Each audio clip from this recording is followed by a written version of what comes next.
say real wolves move in silence, but Anthony Wolf Jones? Wolf was a gangster, so Wolf was not really security. Wolf? Yeah. Who was Puffy's right-hand man, Yeah. his muscle. Yeah. When everything is good, everything is good. But Wolf was a boss. His silence echoed louder than most men's roars, until one night in Atlanta. It all ended in a blaze of bullets and secrets. Big Meech and those guys, in self-defense, ended up killing Wolf. He was in a shootout with a couple of guys from BMF. The guy that's supposed to kill him is supposed to be in. When they come outside, he shoots. He wasn't there. Somebody called him and told him that this girl was over there. And I think Wolf was really in love with that. He came from over there to come here to grab this girl up. This girl knocks Wolf hats off in the club. She was actually pregnant by Wolf. This is the chilling true story of a man who stood behind rap royalty, protected moguls, and moved through hip-hop's most dangerous underworld circles. But in the end, not even loyalty could save Wolf from a deadly setup. Do you think loyalty is still worth dying for? Drop your answer in the comments, because in Wolf's world, loyalty wasn't a slogan, it was a blood pact. Let's go deeper. He had admirations to own a club. That he put down because he needed some money. He was a shooter. And Wolf wanted his money. Wolf was not really security. Wolf was one of the individuals that gave Bad Boy their starting money. How do your son look just like your best friend slash bodyguard slash man who gave you $300,000 to help Bad Boy?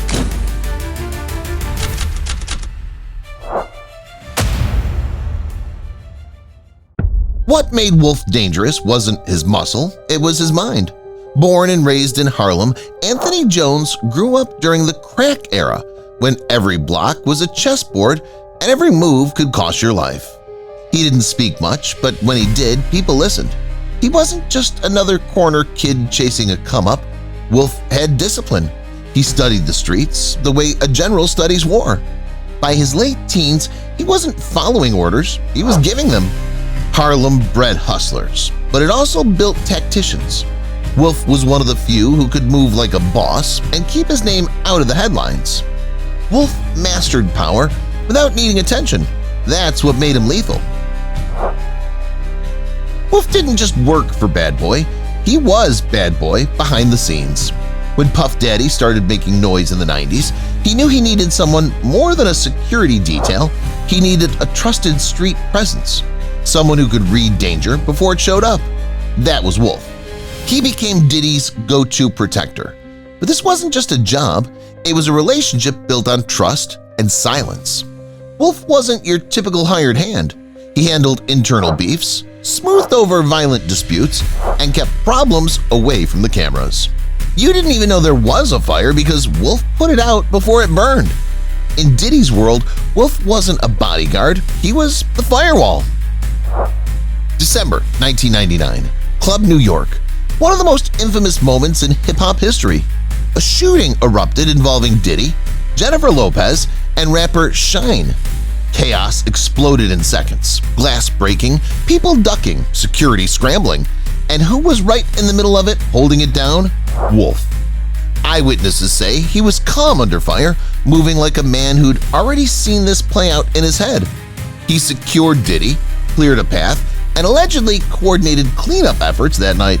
Some say he even helped get key people out before law enforcement locked the scene down.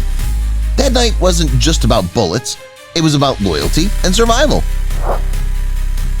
Wolf didn't limit his loyalty to Diddy. He was a connector, an underground diplomat. Harlem knew him, the South respected him, and in Atlanta, he was carving out a network built on relationships, not just fear. Wolf didn't talk much, but he moved with influence. He built alliances with major players, guys who didn't sit in studios, but in trap houses and boardrooms. Wolf was that rare figure who could speak to killers and moguls with the same calm confidence. And when street beefs threatened rap dollars, he played middleman, squashing problems before they hit headlines. Wolf turned street cred into corporate leverage, quiet but effective. This wasn't just a casual friendship. Wolf and Big Meech, head of BMF, shared something deeper: mutual code, mutual vision, and mutual enemies. In the early 2000s, BMF wasn't just moving product, they were moving culture. Wolf respected that. The respect was returned. Meech knew Wolf wasn't flashy, but he was real. And in a world full of fakes, that meant something. Their alliance wasn't about greed, it was about survival. In a space where money, music, and murder danced together, Wolf became an ambassador between Bad Boy and the streets. But getting too close to that fire, that's how you end up burned. Wolf wasn't just plugged in, he was the plug's plug. When Wolf moved to Atlanta, it wasn't a retirement, it was expansion. The music scene was booming, the street economy was alive, and Harlem legends like Wolf were welcomed, but also watched. Atlanta was no playground, it was a battlefield with Southern rules. And Wolf, he brought Harlem rules. He operated with a different level of discipline, which earned him both respect and enemies. He wasn't the loudest, but everyone knew he had the reach to get things done, from club security to backstage access to street decisions. But not everyone in Atlanta liked the shift in power. New territory means new enemies, especially when you carry old power.